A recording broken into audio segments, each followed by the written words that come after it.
যাব। এই ছোট্ট ছোট্ট পায়ে চলতে চলতে ঠিক পৌঁছে যাব সেই চাঁদের পাহাড় দেখতে পাবো।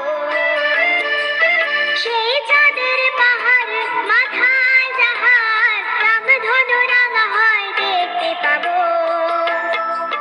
ঠিক পৌঁছে যাব এই ছোট্ট ছোট্ট পায়ে চলতে চলতে ঠিক পৌঁছে যাব।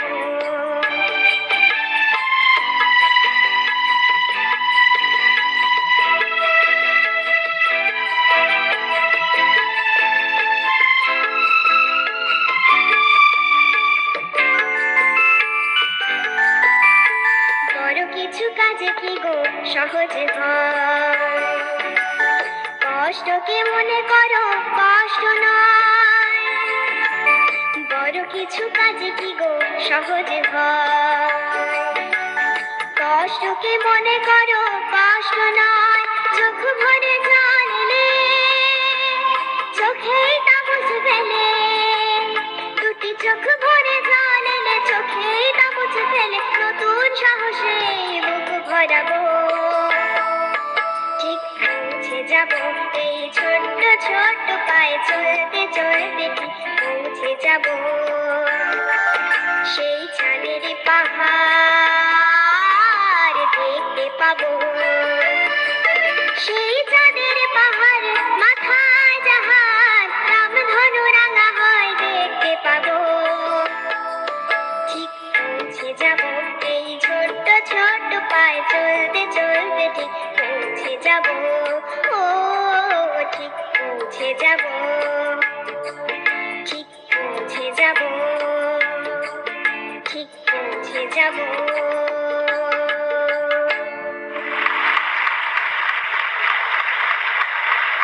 বলছি কত দূর পৌঁছলে? অনেক দূর। চাঁদের পাহাড়ে উঠে গেছো? হ্যাঁ। দুর্গাপুর থেকে পাঞ্চেত পাহাড়ে যাওয়া যায়, চাঁদের পাহাড় আর একটু দূরে। বলো কিঞ্জল, কেমন লাগলো ওর গান? প্রথমত এই গানটা আমার ছোটবেলার, তুই এখন ছোট্ট আমিও ছোট, কিন্তু আরো যখন ছোট ছিলাম তখনকার একটা স্মৃতি এই গানটা আমার। এই গানটা শুনলেই আমরা আমাদের ছোটবেলা মনে পড়ে একদম, এবং সিনেমার সিনটা মনে পড়ে। দুজন হাঁটতে হাঁটতে যাচ্ছে, সিনেমার নাম হচ্ছে হিরে মানিক, আর এর সুর দিয়েছেন মৃণাল ব্যানার্জি। কে দিয়েছেন সুর? মৃণাল ব্যানার্জি। হ্যাঁ। তো এই সুরকার বা যিনি লিখেছেন অতুল প্রসাদ বাবু লিখেছেন, এই যে লেখাগুলো বা সুরগুলো যারা করেন তারাও খুব ইম্পর্টেন্ট। আর মুখোপাধ্যায়, প্রতিভা ব্যানার্জি, তারা গিয়েছেন, সুর করেছেন কে আর লিখেছেন কে সেটাও পরের বার থেকে নোট করে রাখি, ঠিক আছে? কারণ এত সুন্দর গান যদি সুর না হতো, কথা না লেখা হতো, তাহলে কি গাওয়া হতো না। এইটাই হচ্ছে কথা। আর তোর গানের প্রসঙ্গে বলবো যে তোর উচ্চারণ দারুণ,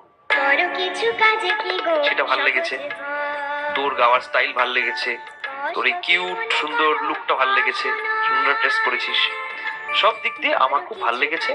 এবং আজকে সবাইকে কিউটনেসের জন্য 100-তে 100 ফার্স্টেই। একদম একদম। গানটা যেরকম হচ্ছে ঠিক আছে, সেটা তো হচ্ছে। Thank you গৌরিতা। লাল ব্যাং, বসে পড়ো গিয়ে। এরপর